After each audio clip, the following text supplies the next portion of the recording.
In this video, I wanted to talk about Linux vulnerabilities.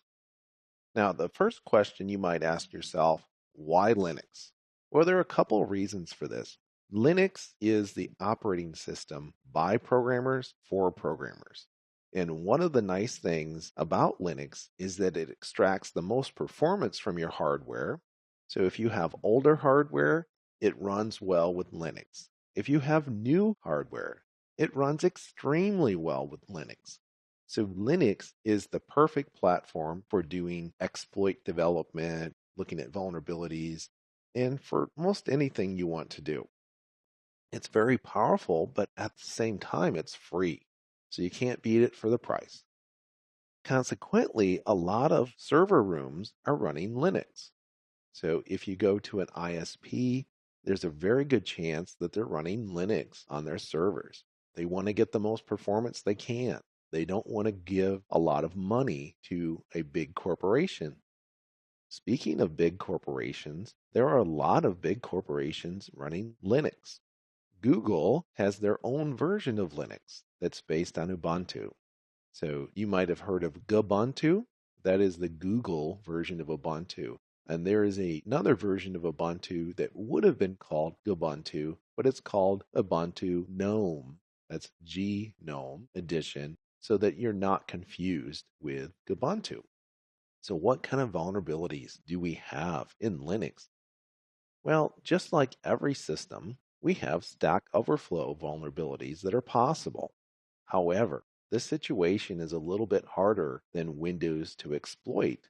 And part of the reason for this is that stack protection is enabled by default in all recent versions of GCC, which is the most common compiler that people use when writing programs for Linux.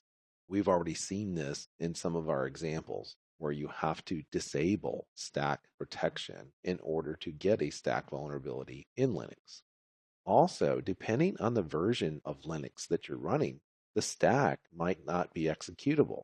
This means that you can't do the standard thing of overflowing a buffer that's on the stack and having that overflow contain your shellcode, which you then call.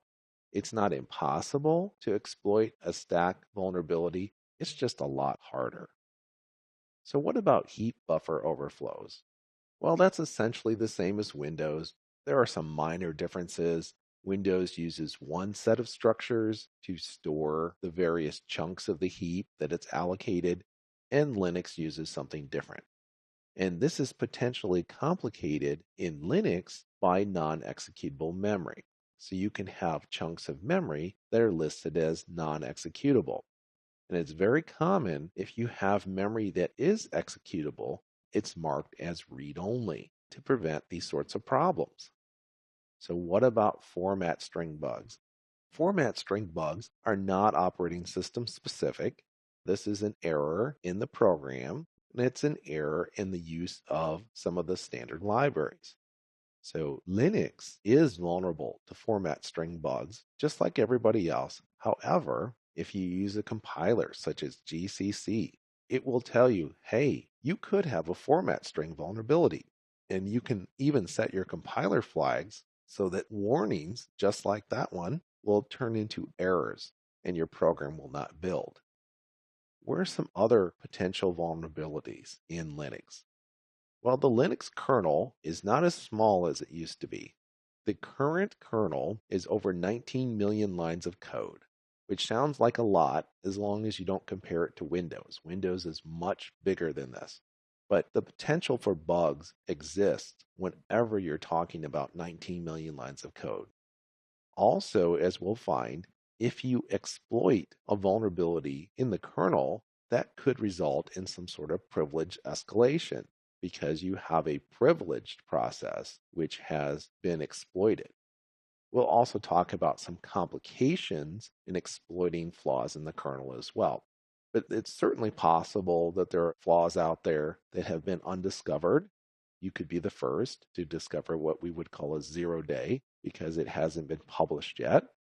And if you do discover such a vulnerability, naturally the responsible thing to do would be to contact the kernel maintainers and tell them about it. But we will talk about all of these issues in some future videos.